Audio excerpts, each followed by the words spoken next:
Hello everyone, আসসালামু আলাইকুম। কেমন আছেন আপনারা সবাই? আমি আলহামদুলিল্লাহ ভালো আছি। আজকে আপনাদের জন্য নতুন আরও একটি রেসিপি নিয়ে হাজির হয়ে গেলাম। আজকে আপনাদের দেখাবো পাস্তার রেসিপি। কথা না বাড়িয়ে চলুন শুরু করা যাক।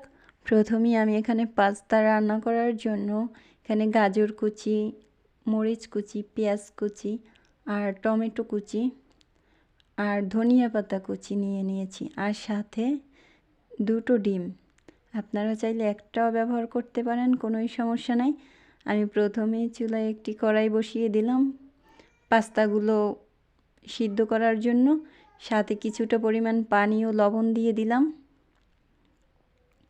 পানি লবণটা যখন একটু বলক চলে আসবে তখনই আমি পাস্তাগুলোকে দিয়ে দিলাম।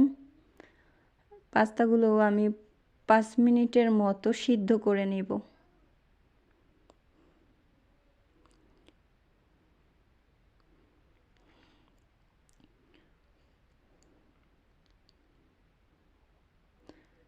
আমার এই রেসিপিটি যদি আপনাদের কাছে একটু ভালো লেগে থাকে তাহলে আমার চ্যানেলটি সাবস্ক্রাইব করে দেবেন, আর ফেসবুক পেজ থেকে যদি দেখে থাকেন তাহলে ফলো দিয়ে দিবেন। লাইক কমেন্ট শেয়ার দিয়ে পাশেই থাকবেন।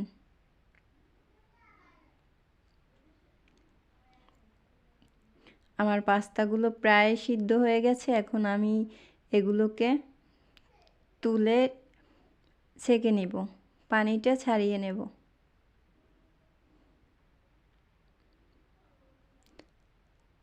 আমি একটি চালন দিয়ে পানিগুলোকে ঝরিয়ে নিয়েছি।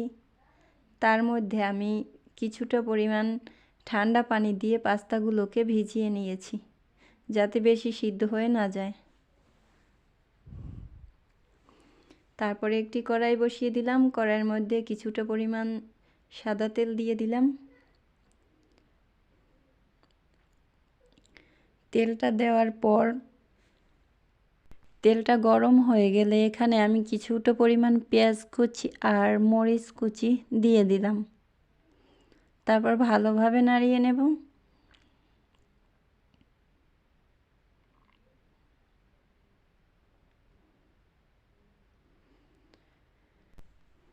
পেঁয়াজটা যখন ভাজা ভাজা হয়ে আসবে তখন আমি একটি ডিম দিয়ে দেব।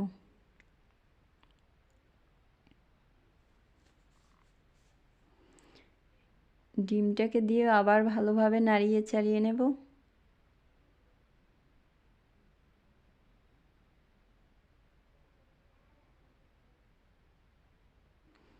ডিমটা দেওয়ার পর একটু স্বাদ মতো লবণ দিয়ে দেব। আপনারা খেয়াল রাখবেন, আমি পাস্তা সিদ্ধ করার সময় কিছুটা পরিমাণ লবণ ব্যবহার করেছি। তারপর কিছুক্ষণ নাড়িয়ে চাড়িয়ে আবার টমেটো কুচিটাও দিয়ে দেব।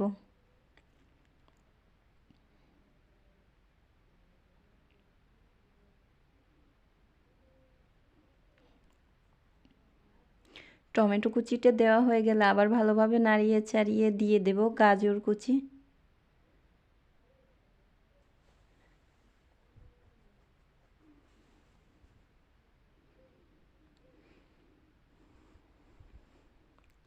গাজর কুচিটা দিয়ে আবার আমি ভালোভাবে কিছুক্ষণ নাড়িয়ে নেব।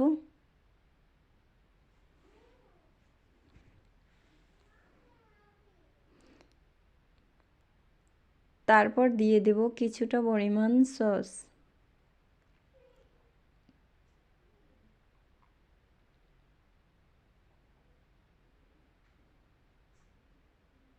আমার এই রেসিপিটি আপনারা ফলো করলে অবশ্যই অনেক মজাদার ও সুস্বাদু হবে।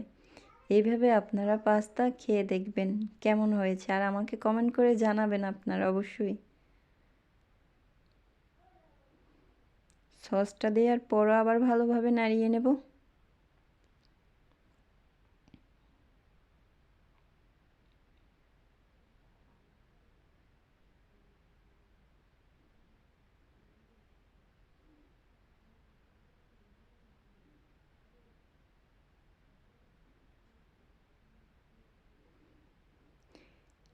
এখন আমি এর মধ্যে সিদ্ধ করা পাস্তাগুলোকেও দিয়ে দেব। দিয়ে আবার সব উপকরণের সাথে একসাথে ভালোভাবে পাস্তাগুলোকে এপিট ওপিট করে উল্টিয়ে ভালোভাবে মেখে নিব।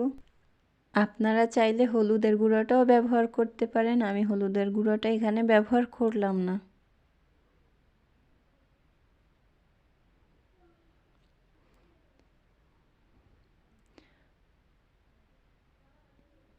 পাস্তার ভিতর দিয়ে একটু একটু পানি বেরিয়ে আসবে, সেগুলোকেও আমি ভালোভাবে শুকিয়ে নেব। তারপর দিয়ে দিলাম ধনিয়া পাতা কুচি। ধনিয়া পাতা কুচিটা দিয়ে দেওয়ার পর আবার এপিট ওপিট ভালোভাবে নাড়িয়ে ঝরঝরে করে নিব।